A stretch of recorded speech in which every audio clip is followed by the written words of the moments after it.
What is up, everybody? NC.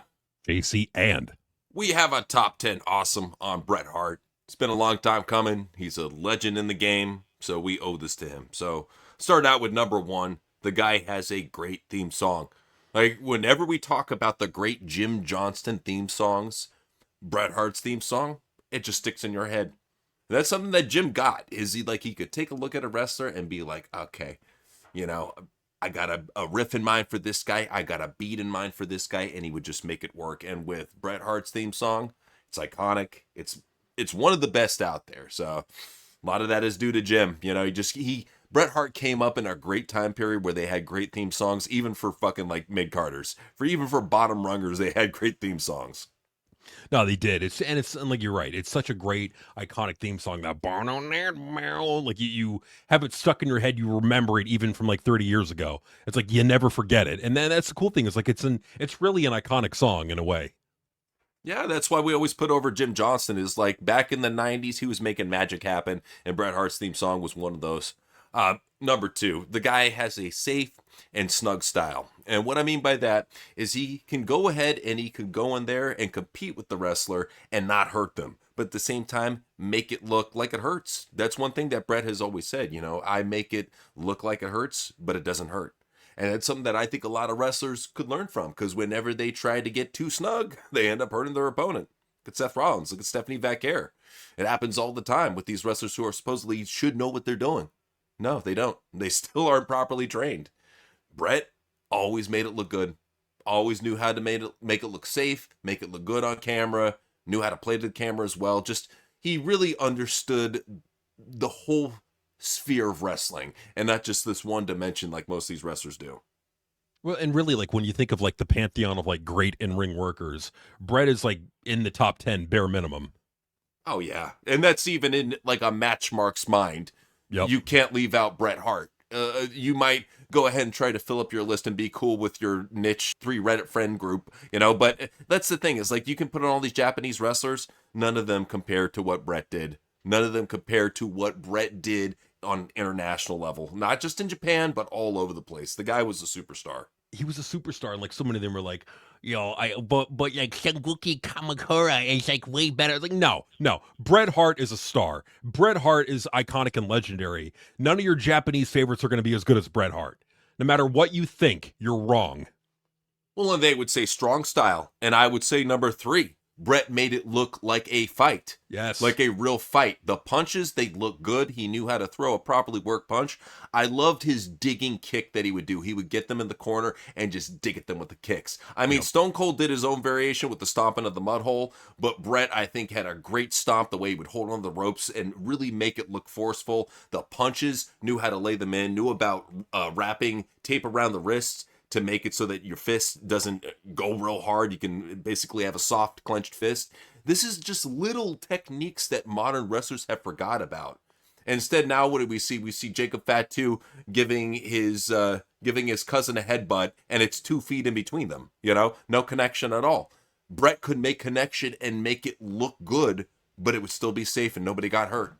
That's what I loved. It's like you go back and you look at the scraps with Shawn Michaels and Bret Hart. Austin and Bret. Anybody who Bret really got into it with, he went for a scrap, man, and that's what I miss. I miss wrestlers making it scrappy, make it look like a fight. I don't want to see this Power Ranger Kung Fu Mighty Morphin Power Rangers bullshit. I don't care about. I want to see a fight. Bret brought the fight. Well, you're right because like Brett made it look physical, like, and that's what wrestling used to be, and what it should be is it should literally look like like they're beating each other up. It should look like a fight. It should not look like some choreographed ballet bullshit. It's like like what Lizzie Rain does. I got nothing against Lizzie Rain as a talent, but I'm sorry, her thunderstruck move. Like when I saw Nikita Lyons literally pick Lizzie Rain up by her leg and help her up. No. That's not pro wrestling. Pro wrestling should look like a fight. Bret Hart laid out the blueprint. He showed you what it can look like. Well, it's just right there. It's like, and that's something that it didn't steer away. It wasn't just Bret doing that. Shawn had a very good physical brawling style. He Austin did. had a good Yes. physical brawling style. The Rock had a good physical brawling style. Undertaker. Undertaker had a good physical brawling style. You got to think about all the people who they had at the time who knew how to make it look like a fight. Bret was one of many, and they all worked together to make a great show. Nowadays, we just have these cosplayers, and it ties right into number four, inspired a wave of copycats. You see all the people who bit Bret shit, and I think he's afraid to like call out a lot of them because he doesn't want to piss them all off. Like he could go out and call out CM Punk for being the biggest Bret Hart ripoff that ever existed. Oh, yeah. But, he's like, you know what, the guy respects me, he's putting me over. I'll just shut my mouth on that. But even with a guy like Punk, he walks out in Bret's colors, says it's just an homage though, walks out in Bret Hart gear, calls himself the best in the world, which to me sounds too much like I'm the best there is, the best there was, and the best there ever will be. You see all these clones. It's not just CM Punk. It's in all these companies. You see them all doing bits and pieces of Bret Hart, but never fully replicating the great that Bret Hart brought to the ring. Like even, for example, like Stephanie Vaquer has a style that reminds me sometimes of Bret Hart when she gets submission-like, when she gets technical, but she still doesn't understand the brawling. It's like they grasp a brief little bit of their homage to Bret Hart, but can never get the full picture. Yeah, it's like if you're gonna like pay an homage to Bret Hart, at the very least, pay him to like teach you a few pointers. Like that's the thing is that, like they want to wrestle like an homage to Bret Hart in their style, but the problem with it is like their style is like an affront to what Bret Hart did. Bret Hart's style was highly technical, but it was also physical as well. It was like the perfect combination. Whereas like theirs is not physical at all. It's like even with CM Punk, it's like his is very vanilla, but it's also not very physical as well. So it's like none of them understand, even like the diehard Bret Hart fans, like even like a Gunther, they don't get the physicality that Bret Hart made a part of his wrestling. They don't understand it. Well, especially if you're to be taken seriously for your in-ring, you have to make it look like a fight. You have to make it look physical. And that's why we can't take any of these people who are known for their in-ring, like Gunther, for example, seriously. Because with Gunther, it's just this guy who's supposed to be this killing machine, yet his moves look weak. Yet he's even making Goldberg laugh in the corner from his chops, his fearsome chops, and he's making a guy who's supposed to be retiring laugh. Well, that to me is like, you should not be playing that character if you cannot bring the physical intensity. And it's not just us saying that. Bret Hart literally critiqued his wrestling. Bret Hart critiqued Gunther's wrestling. Good. Deserved. He should. Yeah, because if you're going to be paying homage to Bret Hart, at least don't make your shit look so fucking mamby-pamby and choreographed, because Bret Hart didn't do that. Right, and that's the thing too, is like even when we had Bret Hart ripoffs back in the day, like Taz with the whole orange and black attack, he had a very physical, intense style. So it worked. I was okay with him doing the orange and black attack, even though he was ripping off the pink and black attack. I was fine with that because he added his own intensity to it, threw in some suplexes, threw in a rear naked choke, made himself more of a shoot fighter than a submission grappler. Like those little twists here and there is what can make an homage character work. But like you've seen with Gunther, CM Punk, even Vaquer, and so many others that I'm forgetting about, they don't do it the right way. They take one piece of it, like, I'm going to rip off his gear. I'm going to rip off his glasses. I'm going to rip off his sharpshooter. But even then, they don't get the aura of Bret. They don't get the spirit of Bret. It's just a cheap cosplay performance. It's terrible. But it really is. It really is. And like it's a shame that they're so shameless about it too. Now, in their mind, they think they're paying homage to Bret Hart and like they're supporting their legend. But in reality, they don't realize that they're spitting in their legend's face. They don't care. They don't care. They don't know. Well, that's the thing, too, is I would imagine that none of these wrestlers who are biting off of Bret Hart called him up personally and asked for his permission to use any of this stuff that wrestlers used to do back in the day. This is something that all wrestlers would do. I mean, even Shawn Michaels was telling the story about Dolph Ziggler, how he personally called him and said, hey, man, I used a super kick. And that was the floodgates opening. After he did that, they're all like, shit, Dolph can do it. Well, I can do it. You saw KO start doing it. You saw the Bucks start doing it. The Usos start doing it. Everybody watered down the super kick. And that's what it becomes. It becomes to the point where everybody does the sharpshooter. And it loses its value. Everybody does a scorpion deathlock. It loses its value. It does. It's meant to be used in a certain aspect in a certain way. Thank God nobody's really using his hanging figure 4. I love that move, by the way. Oh, I know.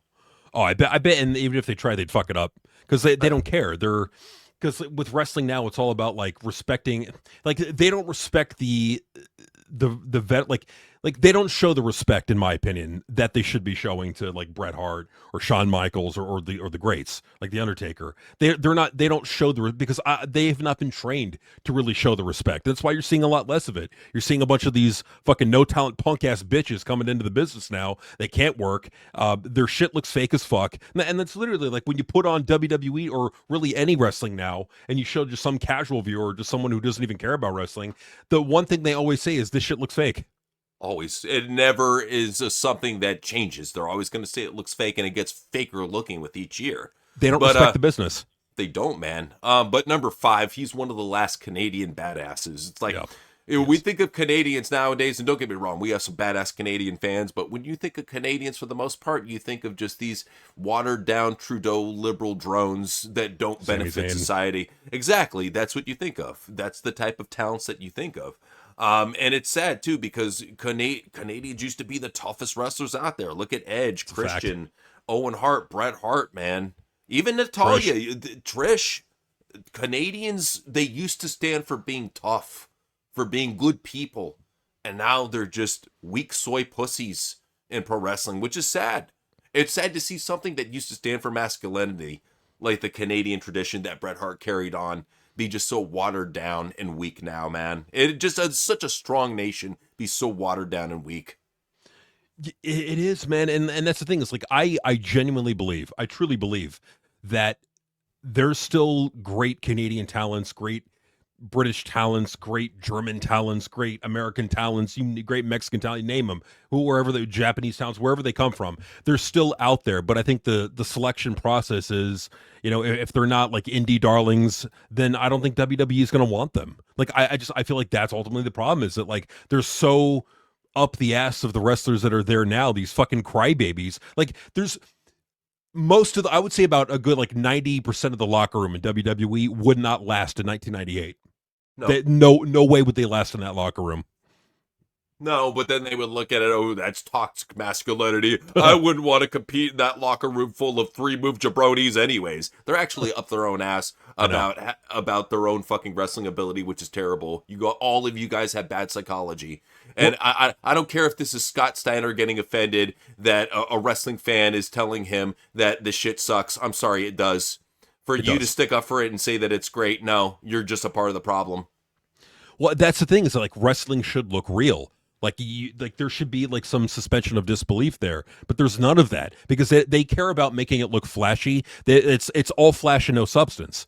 Like right. It doesn't look real. It doesn't feel real. You don't have that like, yeah, kick his ass. Like there's none of that anymore. What it is now is, oh, look at the flashy moves they're doing in the ring. Look at this like over the top kick that they're doing. This over the top flippy dippy move, and I'm sorry, that shit has no impact. It's got no substance. It's not pro wrestling. It's dancing. In fact, like I don't even want to call it what they're doing wrestling now. I just want to call it dancing because that's pretty much what it is. Like, what's the difference between like what they're doing now and dancing? It's pretty much the same fucking thing.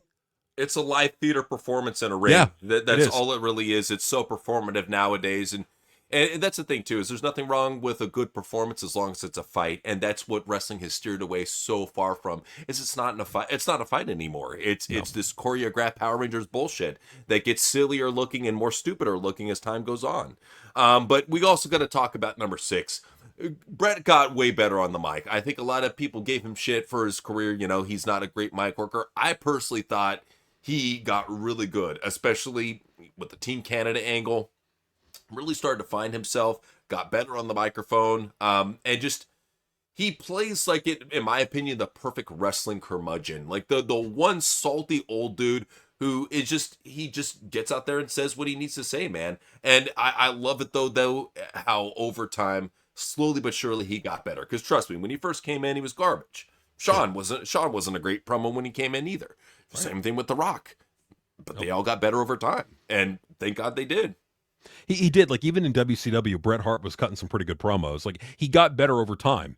And that's the thing about Bret Hart, is that like he wasn't satisfied. And I think that's another thing I like about Bret Hart, that I respect about Bret Hart, is that he was not satisfied with being recognized as one of the best in the ring. He's like, no, fuck that. I need to be good on the mic too. And he got good on the mic. That's and that's another thing, is that he respected the business so much that even though he knew he was one of the best in the ring, he's like, you know what? I need to still be better. Right, and that's what separates him from people like Chris Benoit and Dean Malenko. Yep, Is yeah, absolutely. they're great technical wrestlers, but they'll never have the charisma or mic skills or even character that Bret Hart did, or for that matter. It's like that's the reason why Bret was on a different level, and that's why Vince treated him on a different level, is because he took the business seriously. He didn't make it a joke like these modern wrestlers do, man. Especially when you look at what's left for top Canadian talents. You look at Kenny Omega and Speedball Ugh. Mike Bailey. This is the Ugh. standard nowadays, man. It's really bad. Well, and they don't even know it, but they disrespect the business more than they know. Because they, Oh yeah. when you make the moves look that fake, when you look that fucking mamby pamby, when you don't do anything to look imposing or intimidating or like you should be taken as a serious athlete or treated as a serious athlete, you hurt the business more than you help it. Bret Hart at least looked the part. He acted the part of a serious athlete. You could take him seriously. You can't take Kenny Omega seriously. You most certainly can't take Speedball Mike Bailey seriously. You can't take Sami Zayn seriously. You can't take Kevin Oinkin seriously. There's a lot of them that you just can't take seriously because they don't have the respect for the business that Bret Hart had. They don't It's a even fact. take well, they don't even take care of themselves like he No. did. That's the thing, is there was a physical standard to stay in great shape. And you had to keep in mind too, not only were these guys in great shape, but they were on the road 6 days out of the week most of the time. They were. So that like 300 days a year, they were on the road for WWE, and they still found time to stay in great shape. They still found time to work on their promos. They still found time to become better. Like to me, it's just the wrestlers have become so much lazier and complacent as time has gone on. Because they don't have to, because I feel like it's the echo chamber. It's the ass kissing echo chamber. When they go to that company, when they go to WWE or TNA, like everybody else there is like they're an indie darling that made it to the big time, and they just kiss each other's asses and they jerk off to their work rate matches. Like they don't have the old school respect for the business. And really what that old school respect is, it's not some like from the past bullshit. What it really is they respect the business so much that they care about how it looks to the masses. They care about wrestling being believable. They care about wrestling being taken seriously by the masses. It used to be like before the 90s, wrestling was taken seriously by the masses. Thing about pro wrestling got blown open to the public, especially with the steroid scandal. It did, yeah. With the steroid trial, that's what really exposed a lot of the business, and they had to pivot because they couldn't go for the same direction. What they But went for was a more edgier direction that worked. it did work, but like even then, Bret Hart still took the business seriously. He still maintained that professional, and like Bret Hart, like the whole Montreal Screwjob thing. It's like a lot of people will give him shit and say, "Oh, well, Bret shouldn't have done that. Bret should have been professional." But I think that's because Bret respected himself and the business too much for that bullshit. And who knows, maybe he was in on it. I mean, it's a very fun Ah, conspiracy theory to talk about. And he protects the business by not talking about it. I mean, shit, I think he even got mad at Earl Ebner because he was recently talking about it, saying it was work. He respects the business, and that's one thing that it's almost like a 6.5 in a lot of ways. You know, he respects the business. But no, number 7, great baby face, great heel. Like people will point out to the ratings, dropping down when he was champion. The fact of the matter is, though, we would kill to have ratings that we have with Shawn Michaels and Bret Hart as champion oh than we do God, now. We would kill to have those ratings. We would kill to have guys like Bret Hart and Shawn Michaels in our main event. Because that's the thing, is even though they were little dudes, they proved that they could work in the Attitude Era by delivering these awesome, larger than life characters and great promos.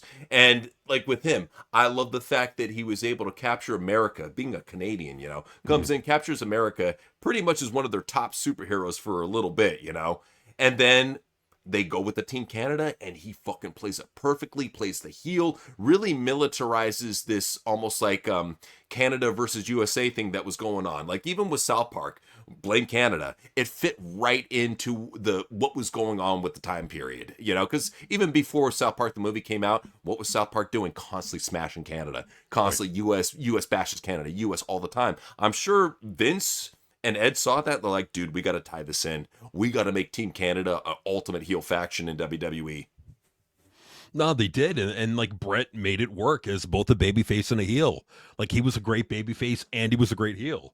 Like that's something that you see from the greats is that they can make it work either way. They could get over as a babyface and get over as a heel, and that's what, like from Hulk Hogan. Like Bret Hart hates Hulk Hogan, but Mm-hmm. that's the one thing that they had in common is that they could both make a heel run and a babyface run work. Oh, that's one thing that Bret will always say about Hulk Hogan is that he's an amazing promo. Has been from the early on. Always has been a fantastic promo.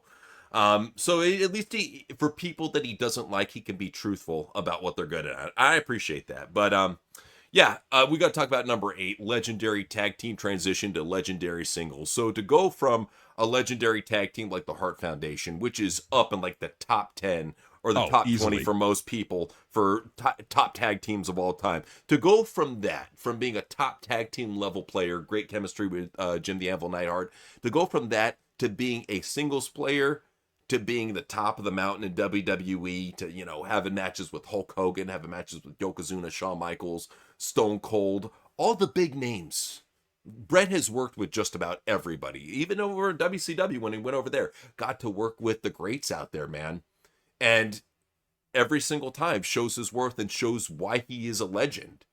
And you could see it right from the get-go. I mean, with the hard work he put in with the Hart Foundation and then being able to transition over to a singles role like he did, very few can do that. I mean, Shawn Michaels and Bret made it look easy because they came up at the same time and did the same thing. That's not an easy thing to do. I mean, shit, No. look at Montez Ford. Look at how long he's been trying to break out of singles. Can't even do it. Look at Jay. He tried to break out of singles, had to go right back to tag because it didn't work out. A lot of that is because shitty storylines. But I'm just saying, even in modern days, look how hard it is to do. I mean, even like look at the Hollywood Blondes, like what's like Stone Cold and or Brian Pillman. Like look at them. Like would I call them a legendary tag team? No, I wouldn't. Like absolutely not. I would not put them in the same ranking of like the Hart Foundation, or even the Rockers. But you know, like it just goes to show just how talented and how good Bret Hart was, and how, in my opinion, I'm going to be real. Even with all the hype and praise that he's getting, I feel like he's underrated. Oh, he always will be underrated. And a big reason why I feel like he's going to be underrated is because he speaks the real. They don't like people that speak the real. And I'll get to that on number 10, but I want to get to number 9 here. He's a 90s pop culture icon. Like, in the 90s, you saw this guy in The Simpsons. You saw him in Mad TV. You saw him on the front cover of WrestleMania, the arcade game. This guy was in WrestleMania main events. He was Commercials. commercials. I mean, the only thing he didn't do too much of was movies, but like he did enough TV work to kind of like subsidize that. I think like he was an international superstar. He was one of those guys that they were able to put on TVs all over the place. He could go and walk into Japan, they knew who he is. He could go and walk into Germany, they knew who he was. He was world famous. And he was on The Simpsons back when they were at their like. There was a time for people who were young. You probably don't, you most likely don't remember this, but there was a time when The Simpsons was like bigger than Family Guy, bigger than Sal. Like it was huge. It was like it was honestly, in my opinion, I think at one point it was almost as big as football, if not even bigger in terms of popularity. And Bret Hart was literally featured in an episode. Like, or, I think he like buys Mr. Burns' mansion, and they make it about him. So it's like being in that is like Michael Jackson was in an episode of The Simpsons in its heyday. Like it was that's a huge thing. That is not nothing. Oh, it was gigantic. So people rub it along, it's just The Simpsons, whatever. You don't understand the cultural impact that The Simpsons had in the mid 90s. Sure, it started to taper out into the 2000s and later on as they became Family Guy ripoffs. But before that, Simpsons had a cultural stronghold. They were so unbelievably fucking popular. And for Bret Hart to be on that, even on early Mad TV, which was a top sketch comedy show that a lot of people forgot about, that was a big deal back then, man. And Bret Hart just he made it to the point that you knew who the fuck he was. Like in pro wrestling, especially in the 90s before the Attitude Era, there weren't too many like crossover stars from the golden era heading into the Attitude Era. Through what I call the in your house era, you didn't have a whole lot of crossover stars, but Bret was one of them. Shawn was one of them. Nash was one of them. There were some stars there, but you got to look at what they were. Look at what they were carrying. Look at Bret was carrying the in your house era. God, I know. That says a lot for him to be carrying that shit. And then Shawn Michaels was stepping up his game. Undertaker was coming up. They signed Vader, didn't do much with him. You got to look at what he was dealing with before our dark ages that we have in modern wrestling. He was the guy who was holding the dark ages of pro wrestling on his back and doing his best to culturally stand out. I don't know if you would agree with this, but this just like it's something that popped into my head. He Sure. really is like the Roman Reigns of his era. Oh yeah, no, absolutely. Because Vince, he put the ball behind the guy, and the guy didn't fail him. Like, that's the No. reason why Bret was so serious all the time, because he was dedicated to his craft. He was dedicated to looking good out there and making what he did look good.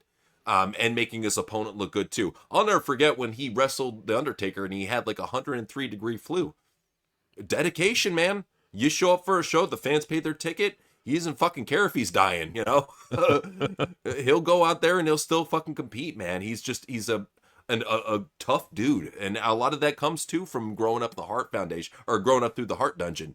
That from a kid, he learned how to be tough. And that made, honestly, I think it made WWE a lot easier for him.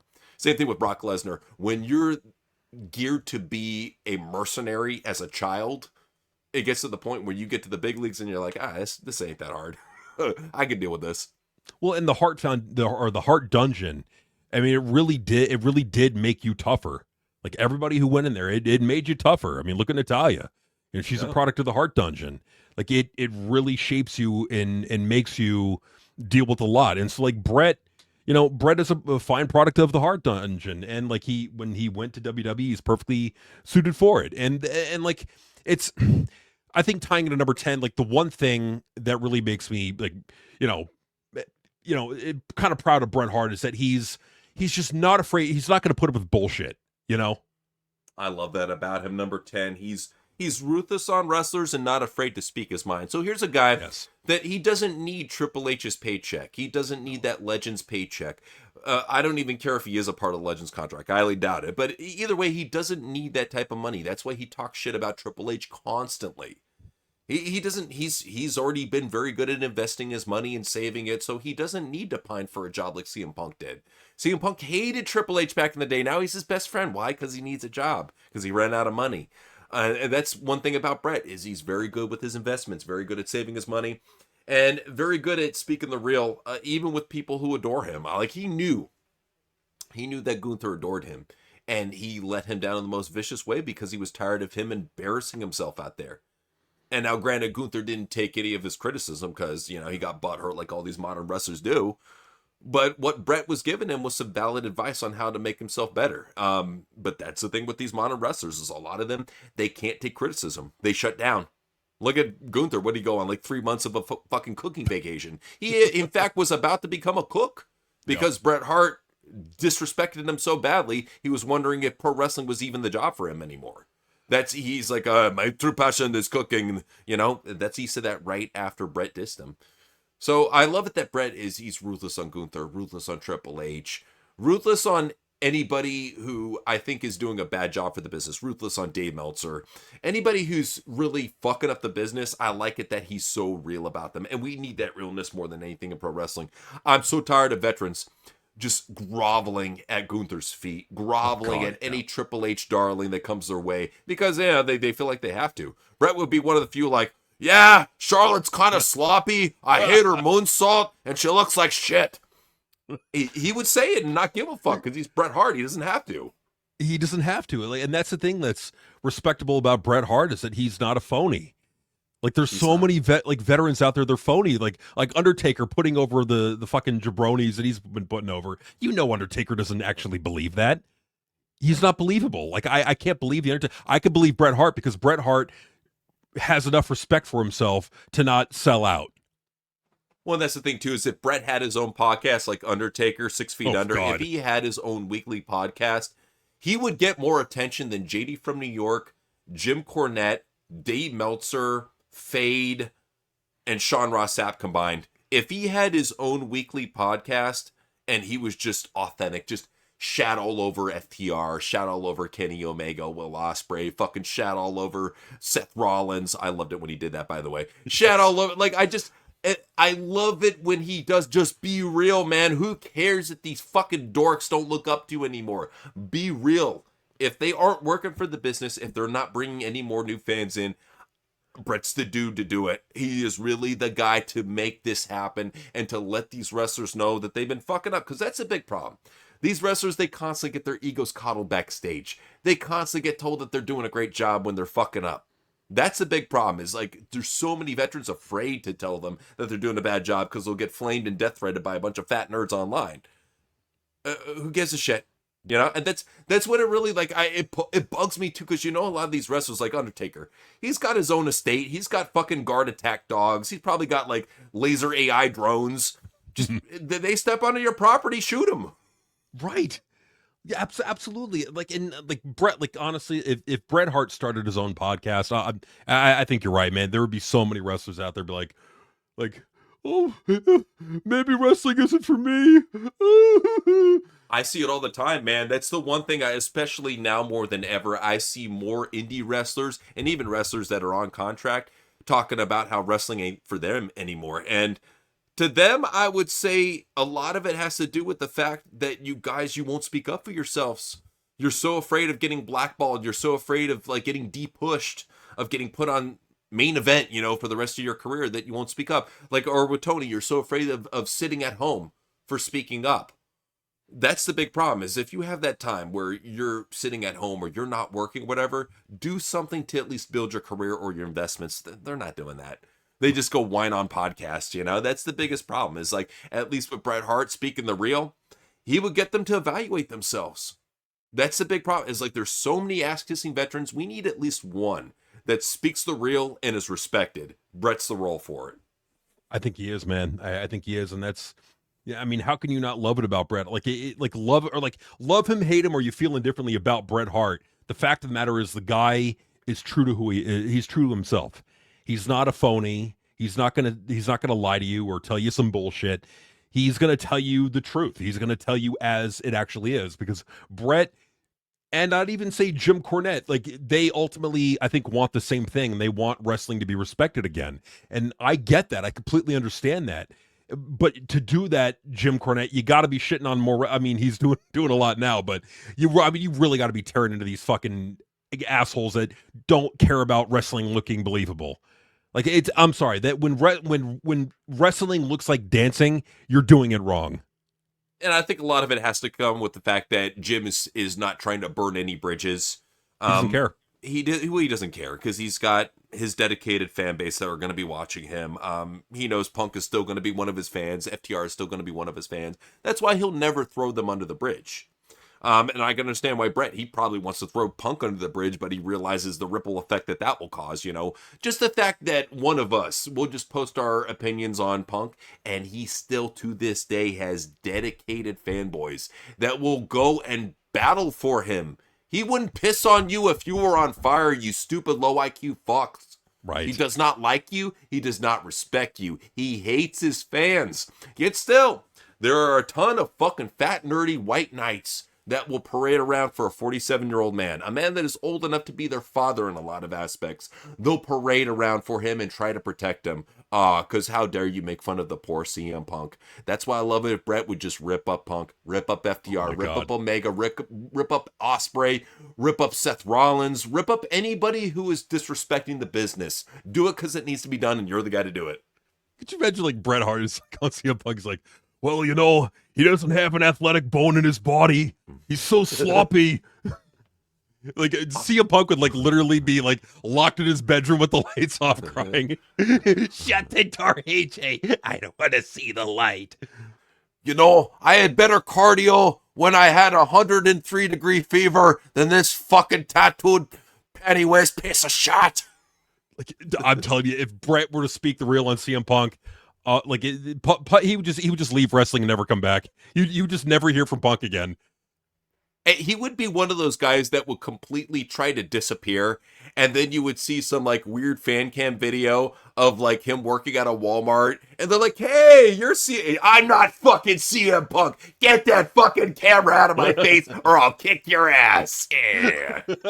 I can just see him like growing like a big gray mountain man beard and fucking like living out in the fucking woods.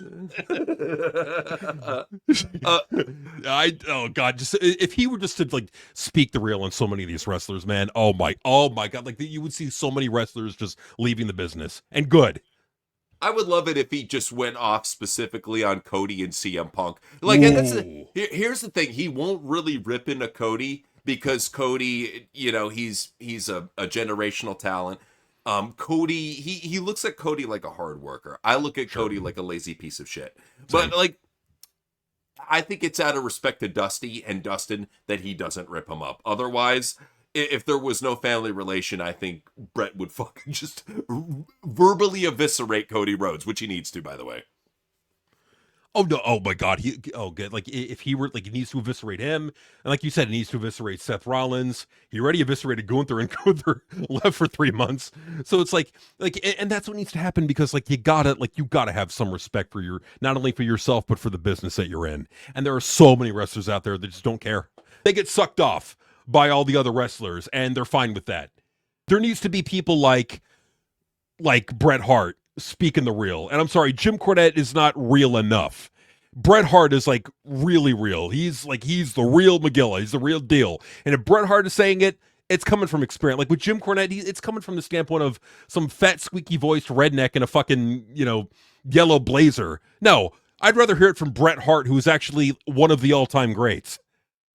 Yeah, exactly. And that's the thing too, is Bret, he brings that expertise to the table, which makes it a little bit it makes his words have more weight. Now, not saying that Jim Cornette has no weight, he's a longtime manager and booker. But it's not the same. It's not the same. Bret was actually working with the big companies in the most popular period of all time.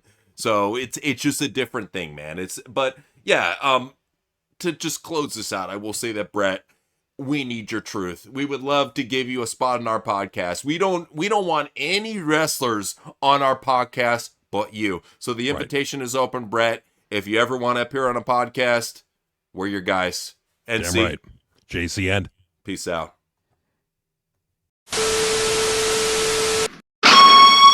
No one can carry the Federation on his back like I have. Not even you dirty piece of trash. The problem with this world is that people like you are turned into heroes by this sick society. Being the man that I am, I accept your challenge, and I'll be able to prove that you are worthless. First of all, let's get one thing straight. There is no one that can do what I can in the ring. You can take all those backstabbing hyenas and line them up, and none of them can beat me fair and square on my worst day. You're no different from any of them, and you're about to be excellently executed.